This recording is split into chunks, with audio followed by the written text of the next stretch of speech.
feeling out of control is scary.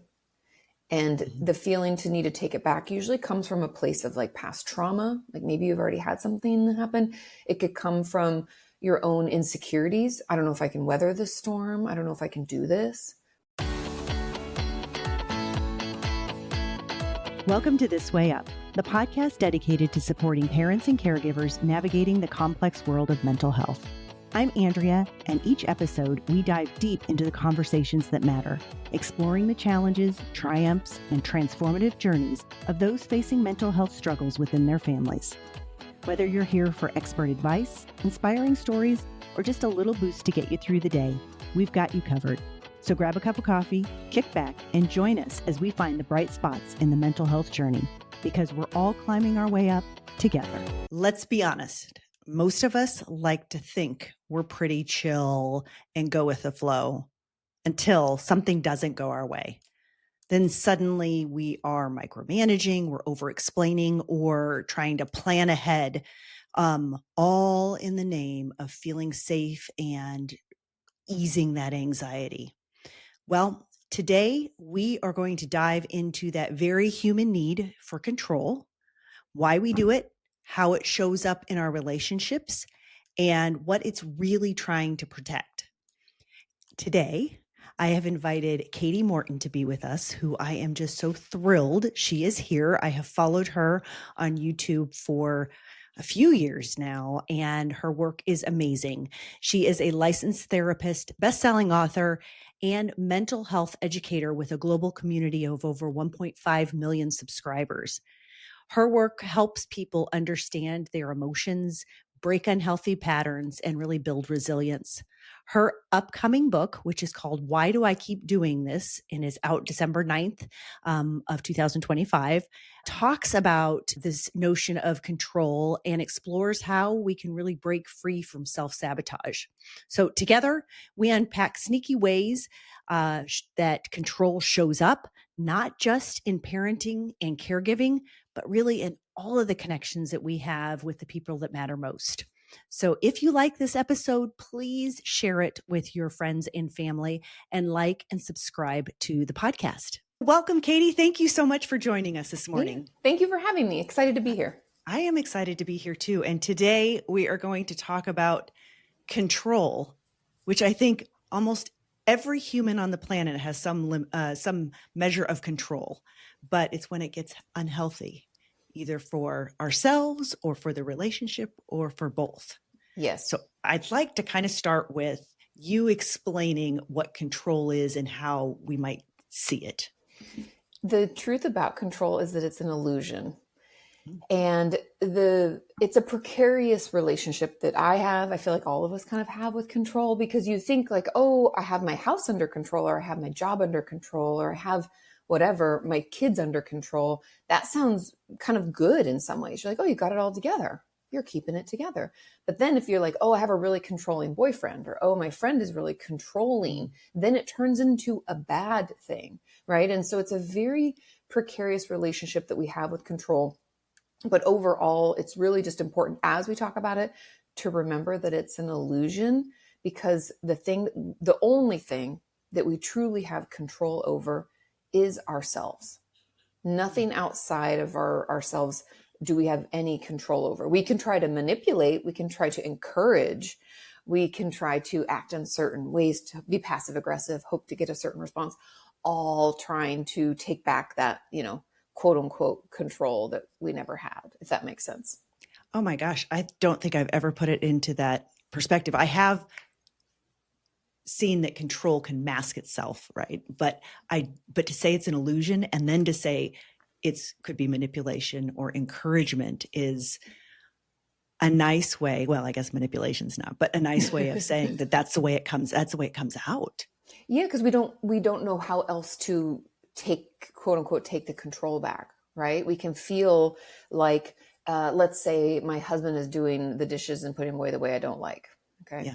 Now I could say, hey, I really prefer it to be put away this way. I could communicate clearly. Mm-hmm. And he could, that's a request. I put in a request. He can either honor the request, or he can say, you know what, I'm doing the dishes, get over it. So, or I could manipulate. We use like it isn't a good thing, but it's way more common than we think. I could try to manipulate going like, oh, well, if you did, and I like don't give full sentences. I kind of act passive aggressive. Mhm. Why are the dishes over here? What's happening? Instead of clearly stating, hoping that then I'm controlling behavior, right? So it's a very sneaky thing. And I'm including myself in this. Sure. I do it too. We Yeah. all do it. This is not a space for judgment. This is more a space for understanding the why. So how do we recognize it in ourselves? I think it's easier to recognize it in somebody else, but I do want to talk about that. But how do we recognize it in ourselves that this is a controlling behavior or that we're feeling a need for that control? There's a couple of things. It's tricky. That's a great question because it's very tricky. The first is to look back on a tough situation, something that was stressful. Okay. And look back and think about the behaviors that you had. I'll give an example. Let's say that financially, incredibly stressful. Okay. And you don't have any control over it. Let's say you're waiting for, I don't know, like a check to clear, or you know that this thing is coming in, but it's just not. And how do you act in that time? What do you do when the quote unquote control you thought you had is taken away? When your child is acting out and you can't do anything about it? When the person you love is, struggling with mental illness and not taking care of themselves, maybe they struggle with addiction. Think back to those times because that will tell you your behavior. Now, the behaviors are things like people pleasing. Do you say yes when you mean no? Perfectionism. Do you try to keep everything else just so? Do you find yourself numbing out with other things? Do you overspend? Do you overeat? Do you undereat? Do you use drugs or alcohol? Like, what are the kind of coping that's coming out? And I know this is like, I wish there was a direct answer. Like, this is how you know, Oh, but yeah. everybody's so different. You have to look back at a time when you didn't have control and how it manifested itself for you. Now, in my new book, Why Do I Keep Doing This? It's essentially, I'm taking you through my journey of discovering this, and the ones I name, like perfectionism, people pleasing, those are my behaviors. That's what I do. And when I feel particularly out of control, I will even like buy random things on Amazon. Oh, wait, it feels so good to buy random things It on gives Amazon. you a dopamine hit. It actually does. does. I actually did research and it does. It 100% does. And so it's just being curious, not judgmental about your process and what you do. You might even find yourself getting really irritable or being really short tempered with people. Like, how does it affect you and how do you deal with it? And again, control's an illusion, and we can talk about like the letting go of it. That's the hardest part. I'm still learning. It's very hard, but just start to be curious about your behaviors because that's how you'll notice how it's showing up for you. The people pleasing and the perfectionism is really it for me, but I've had tons of patients who do more of the like numbing out behaviors or even scrolling on your phone. There's a ton of ways, as weird as it sounds, that this control or lack of control can show up. So you're really trying to calm some sort of anxiety within yourselves. Yes, because things feeling out of control is scary. And the feeling to need to take it back usually comes from a place of like past trauma. Like maybe you've already had something happen. It could come from your own insecurities. I don't know if I can weather this storm. I don't know if I can do this. Maybe they don't love me anymore. There can be a lot of reasons that we try to control other people or control situations. And it always, it has more to do with us if we're the one trying to do the controlling. It has more to do with us and our own past experiences than it really does with the situation or the person. So I want to get to the other person, but let's focus on ourselves. So when we're doing that and we are now recognizing, oh gosh, this may be myself trying to control a situation. What are some things, and we're not in a therapy session right now, I get that. What are some things that we can do before therapy to help us recognize it and to stop it, or at least put a pause in it? Yeah, no, a great question. I think for me, what worked the best, again, is being curious about it and understanding what it is that's triggering you. I know we use the word triggering a lot, but really it just means that you're like dysregulated It's Mhm. upsetting you. You're feeling agitated. You're worrying at night. You don't feel calm. And so we have to kind of try to identify what it is. And based on what we think it is, don't have to be 100% certain. You can be like, I have a lot of stuff going on. It could be this, it could be this, it could be this. It's probably all of them. Okay. Then I need to do something to calm my nervous system down. And that's just really a fancy way of saying you need to find some inner peace. And the ways that you can do it, there's a ton of them. I'm going to rattle some off because everybody's different. My favorite go-to is a shower. I know that sounds weird, but the other day it was a super stressful day, just like 3 days ago. I'm like, what day is it? Just a few days ago. And I was like, I felt the urge to like pick a fight with my husband, and I was just feeling agitated. And like, I got an email that this wasn't going to work out. And I was like, oh, I was just frustrated, bummed, annoyed. And I was like, you know what? I'm going to go take a shower. And it's like a reset for some people. For me, it happens to work. Another is a body shake, which sounds kind of weird, but when your Like a body, dog. yes, like a dog out of the bath. And that's why they shake all the time, by the way. If you watch them like wrestle with you or play with another dog or animal, they'll often shake afterwards. And it's a way of getting all that queued up energy that you can get when you're pushed into fight or flight, which is known as Mhm. your stress response. So if you're stressed out, chances are you're in it. It gives that energy a place for it to go versus it coursing through our system, making our Hmm. heart race, making our breath be short, making us feel like those tingles sometimes. We just Yeah. feel flustered. It gives it a way out. So a body shake, yes, you'll be out of breath. No, that doesn't mean you're out of shape. It's just normal. It's just weird to shake your whole body at the same time. I always tell people because they're like, it's really hard. I'm like, it actually is. But give it like a good 15 seconds, which doesn't sound like a long time, but it really is.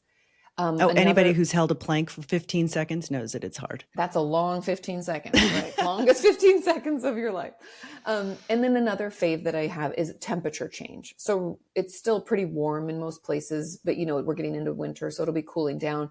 Put a cold rag on your face, your neck, even on your like your wrists or the temples to just cool your system down. Having a temperature change can really, really like pull you out of this chaos feeling and the feeling like, oh, I need to do all this, or the kind of panicked feeling that the Yeah. lack of control can give us. Well, I remember when my daughter was like 10 and she was having panic attacks. That was what her therapist had said. She's like, I remember calling her once because I was like, I can't get her out of it. What goes on? Mm-hmm. She said, go get an ice cube, put it on her head. And it helped. And so from that time forward, it was like, okay, we always had like a cold rag in the refrigerator ready just in case she, needed some help with that. So Yeah, I love that. And people who travel a lot or in their car, you can get like the little first aid break ice pack things, oh, and you that's a keep great those idea. on too, just so you can have them available all the time if that happens to work best for you. So what are the implications of being controlling when to your relationships? There's a couple of things. The first is that when we're so focused on controlling, we're not actually being ourselves. And so we're going to miss out on true connection and true intimacy. And that's a big one. And I know a lot of people might be like, well, it doesn't feel so bad all the time. Probably because you're used to not being that connected. And so it keeps you kind of safe. So it's owning up to that. But then the real kicker, and what I would say is like a relationship killer, is that in that urge to control, we also don't let the other person be themselves. And so Mm. that will push them away. And that's honestly the biggest fear and I guess frustration for a lot of my patients who have what we call like an anxious attachment, meaning they're so worried someone's going to leave. They like cling on so tight. And it's almost like, I don't know if you remember these things, but we called them water weenies. It's a terrible name, but it was those, you'd squeeze Yeah. them as a kid and they'd roll out, right? As like a water filled, I don't know, Yes. like tube balloon. I don't even know They how to were so explain it. fun. So fun. And you would do this and you'd squeeze one on top of the other and Yeah. it'd shoot through. That's essentially what we do when we try to control. We essentially push people away. We shoot them out like a water weenie. We can't Oh. keep a hold of them because they can't be themselves and there's no freedom in the relationship. And a true healthy relationship thrives on my ability to be myself and be seen as myself, and your ability to be yourself and you be seen as yourself. And both of those things to be respected and loved and supported. And when we try to control, we take all of that away. And it can even strangle the joy in a relationship because it can feel like it has to be just a certain way when life is never, it's never going to turn out exactly as we planned. I know. And that's, Unfortunately. well, I know, but it's also fortunate, right? I mean, sometimes Mhm. like, it's like, okay, this isn't the way I saw life, but it's not bad. It's And pretty we good. sometimes couldn't even have imagined it being as good as it was, right? Right? Like we were so myopic in our view of things that it's like we didn't even have the ability to see how cool it could be or how amazing this adventure could have gotten. And Yeah. so, yeah, it's the irony of control is again that we don't really have it, and it will end up causing the one thing we don't want to happen. That's like with Yeah. my anxiously attached patients, their biggest fear is that someone would leave them, but then Yeah. in their effort to keep them, Mm. they push them away. Yeah. And that's why it's so tricky. And we all have that urge sometimes. I mean, it's a very normal experience. I think of like my teen years, and like, when you're going out, you're not really Yeah. going anywhere, but you're going out. Yeah. And you would say if someone tried to pull away or they weren't as available, your reaction is to call more. Yes. I couldn't text back then because that's my age. We didn't have that ability. You would call more and you would want to do more, and you push away. Yeah. And the other person would be so annoyed because they're like, give Mhm. me some space. You know, Exactly. interestingly enough, I've been married for many, many years, because I'm many, many years old, but, and time always gives us a gift, right? And I've seen kind of the progression and the growth of my own marriage. And one of the things that we needed to learn as a couple was that he needed that time and space when we were in an argument. And I needed validation that he wasn't going to just leave the relationship, right? Or Mhm. just, it was going to be unresolved. It took us a long time to get there, but now we're able, to say, he'll say, I'm just upset. I just need a few minutes. And I'm able to comfortably go, okay. And I don't think I would have ever said that me trying to resolve the conflict was controlling. But now that after this conversation, it absolutely was, because I was trying to control the environment that we were in to make myself feel better and to know that life was going to be okay and that he wasn't going to leave. And if I could control it and make it better, then I had succeeded. Yes, because you assuaged your anxiety, right? Yeah. Because you feel calmer. No, and it's conflict is very tricky, and it's definitely a space where control jumps in. And it's so funny you say that because, like, I am your husband, and you are like my husband. Like the Mm-hmm. roles, it's the same situation, switched roles. Right. And I think it's very common for people to get into relationships and get married to people who are to have a different way of coping, right? Because if I have dated guys that are just like me, and Uh-huh. that means because I need space, so I'll pull away. We essentially just like ghost each other and it just ends. Do you know what I mean? Right. So you actually kind of need the like Yeah. the chaser. You need the person who wants to reconnect, Right. and that's why it works. So that's like the irony of it.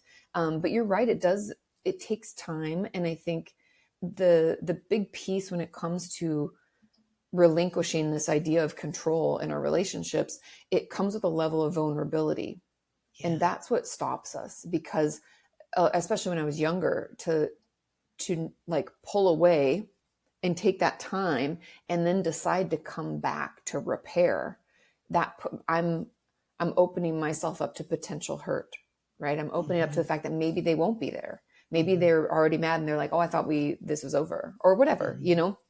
And so when we work to repair, when we work to stop controlling, when we work to lean in instead of pull back or whatever, we're really opening ourselves up to the potential of the pain. And I think that's what, keeps us in those behaviors. Like in your case, because of the anxiety that you might be abandoned, that he might cut and run, you were assuaging that by getting closer. But to Right. not do that chase would mean that maybe I'm opening myself up to the fact that that could happen, Mm-hmm. and then the wonderful thing about therapy and challenging yourself to act differently is that as we do those things, as you don't chase and he doesn't leave, magic, we Right. slowly are proving to our nervous system, hey, it's actually not that scary.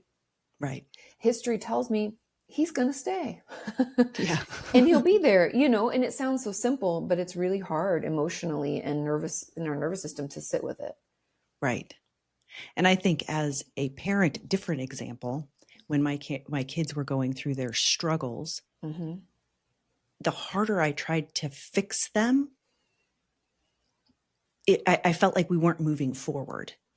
It was when I let them kind of manage what they were going through that I was, and relinquishing that control, that I was then allowing them to grow. And whereas when I was on top of them with everything, it just was, it wasn't working. We were not moving forward on whatever the issue was.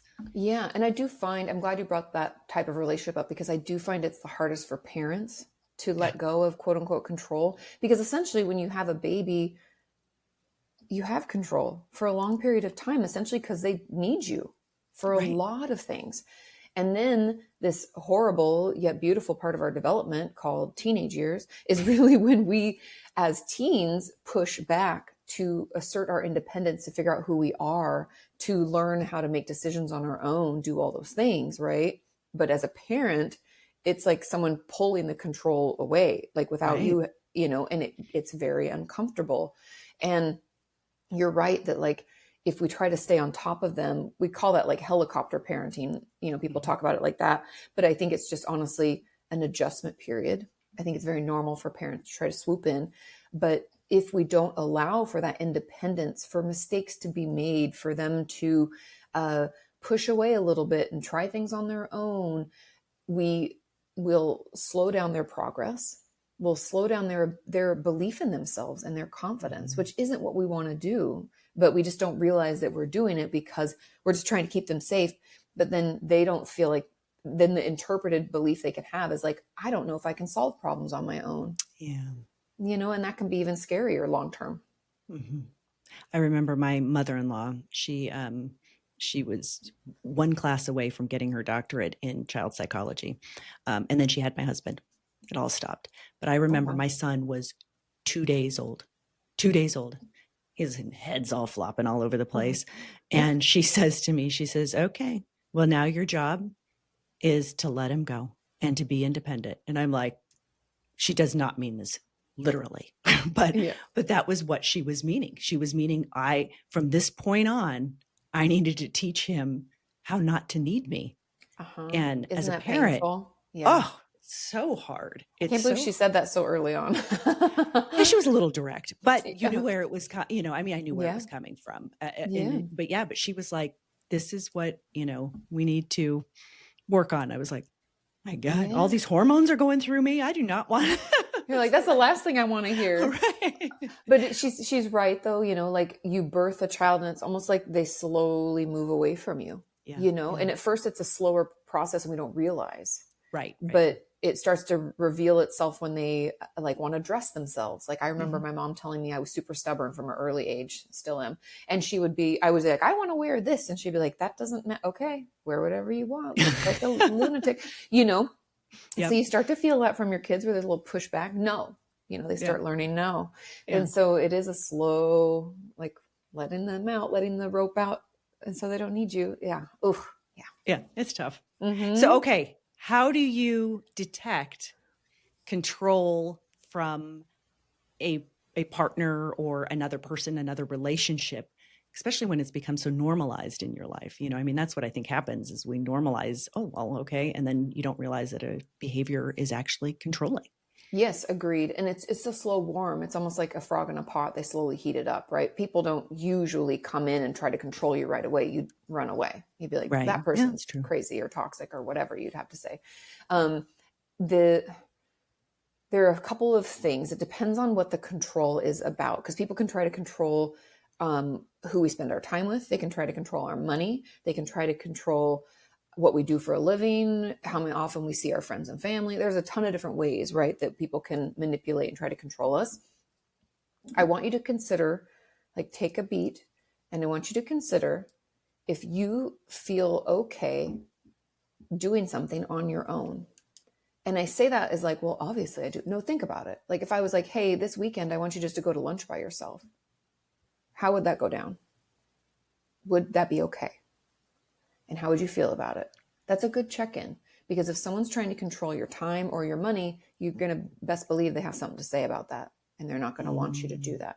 I also want you to consider, it helps when we're in a relationship to look back before, and do we still get to engage with our family and friends in the same way? It's normal for things to shift if you've had children or they've had children, or, life stuff. Right. I'm not talking about that. I'm talking about the quote unquote permission to do that.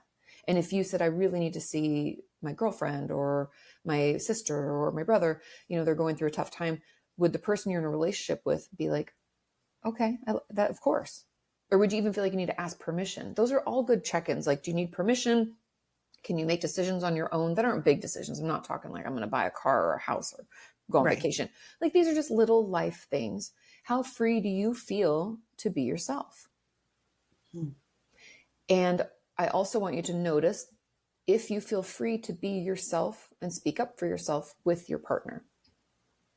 Because those are really the spaces where when I said that, if you had a visceral reaction, that kind of tells you what you need to know.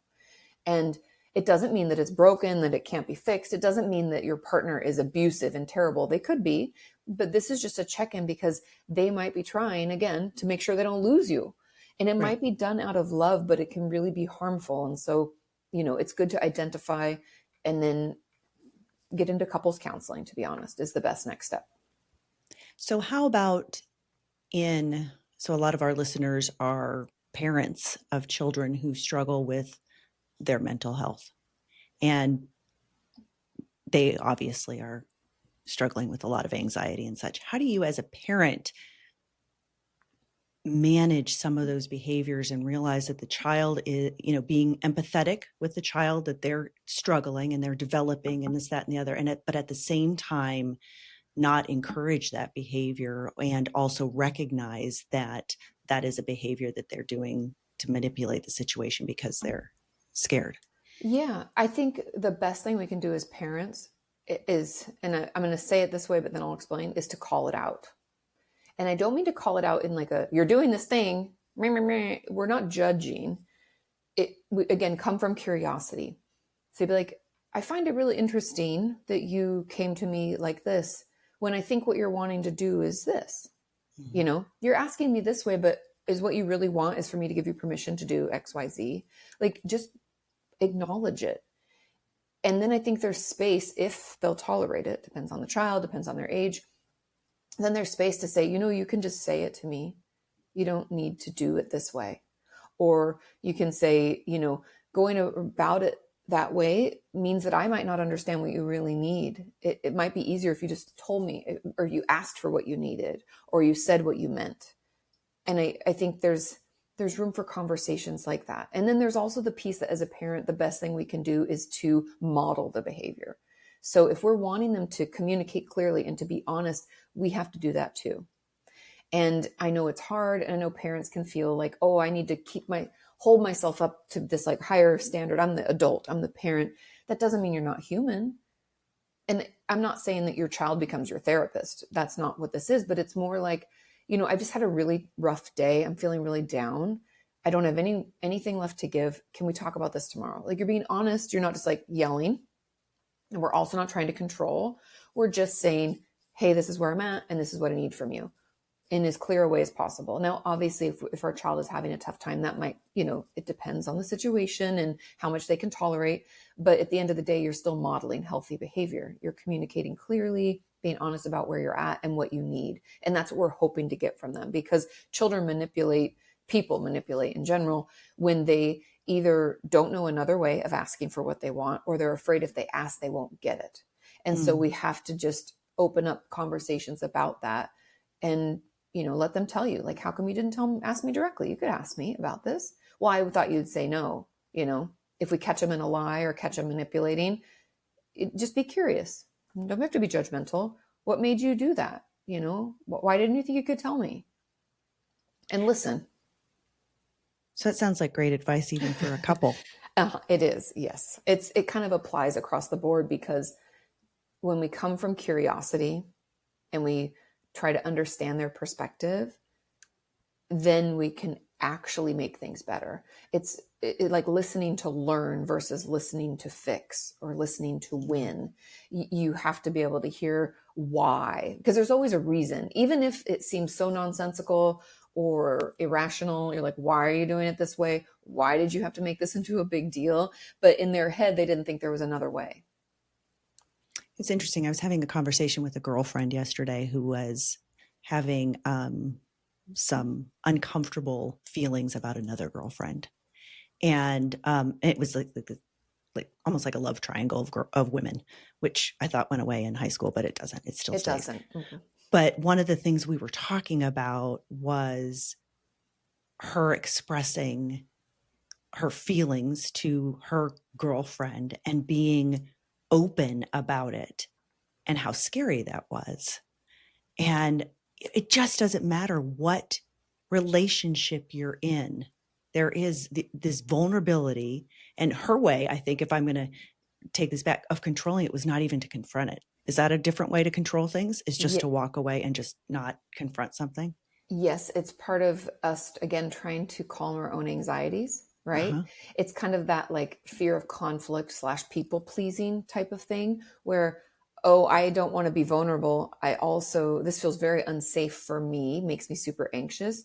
So instead of addressing it, I'm proving to my system it's not safe by running away. I'm going to ghost. I'm not going to talk about it. I'm going to pretend it's okay, even though it's not.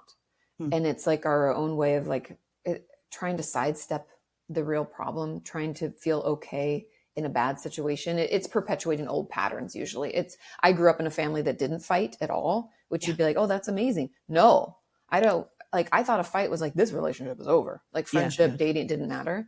And she might've grown up in a similar situation. And so you have to learn how to have conflict. Yeah. You know, I keep coming back to personal stories, but I just think about these things. So my husband's family is very, very, very, very vocal. I mean, they're from the East Coast. They just say things like they are, you know, I mean, they're from Massachusetts. We call them massholes. You know, I mean, it's just a whole different story. We're West Coast people. We did not. I will never forget, like, the first Thanksgiving I went over to their house and they started talking about something. I thought, oh my God, this whole family is disintegrating today. I'm never going to see them again. They're gone. And here we are 27 years later, they still love one another, but they just have such a different way to manage things. And I think that was a huge adjustment for us in our marriage over the years, was how we handle those conflicts. And it was just, anyways. No, it's like recreational arguing. Some families do that. And it's like their tolerance for what we, as, you know, more waspy types, I guess, like what they would say is like just regular conversation. Like, that's a full on fight. Yes. Which might explain why your husband wants time, because he's like, I don't need to keep fighting. Yeah. I've done that. Enough. I've been fought at my whole life. So it's going to pull away. Now it's turned into, we just grab the popcorn whenever they get together, because we're like, oh, this is going to be good. This is going to be. And it's interesting, right? Because we have a couple that we were really good friends with, and we would go over for Thanksgiving and they would just fight with each other. And I remember the first year, because my husband and I are not that type. Yeah. And the first year we left and he's like, do you think they're going to get divorced? They seem really unhappy. And I was like, I know. Oh my God. And then we went over for dinner, like, let's say a couple of months later. And I was like, I think they're just like that. I think that's how they communicate. And I had a good friend growing up. Her family was like that too. And I'm like, I think that's how they talk. Yeah. And they're still together 3 kids later, happy as clams. It's all fine. But it's funny when it's not your style. You're not used to that. Yeah. Anyways. Funny. Well, Katie, you have a book coming out. I would love to hear about it and when it comes out. Yes. My book, Why Do I Keep Doing This? Isn't she pretty? I'm excited. She's coming out December 9th. It's essentially what we were talking about. It's unlearning the habits that are keeping you stuck and unhappy. And what I focus on is control. The thread of control runs through the whole book. And it's a totally different book from what I've written before in my other two. It's not as prescriptive, like, here's what we've learned in research. Here's what I know. Here's how you can fix it. It's more like, come along with me as I discover why I keep doing this. Well, I love that you're taking it from your own perspective. You had mentioned that earlier today. And I think prescriptive is good. But when you can really say, hey, I've lived this, and this is from my perspective, what I've learned, is very relatable. Very, very relatable. That's my hope, because I feel personally when I read books, I learn more through stories with people and what's going on versus someone telling me. That feels like I'm in school and it's hard to like digest it all, right? And so my hope for this is that people can kind of come along with me, and I share my stories. I also share some wonderful stories my community offered. Mm-hmm. And through one or the other, hopefully you can kind of see some of yourself and learn along with me. And there's still stuff I'm learning. Like some of the chapters, I'm like, I don't know. This is as far as I got. I feel better, but we're still working on it, because I feel like we're all works in progress. And to think that that's just can stop one day is not realistic. Yeah. Well, Kati, thank you so much. I appreciate your time this morning. You can find Kati all over YouTube and TikTok, Instagram, all social media. It's just Kati Morton like the salt. All right. Easy enough to remember. Okay, Kati, thank you so much. Yeah, thanks for having me.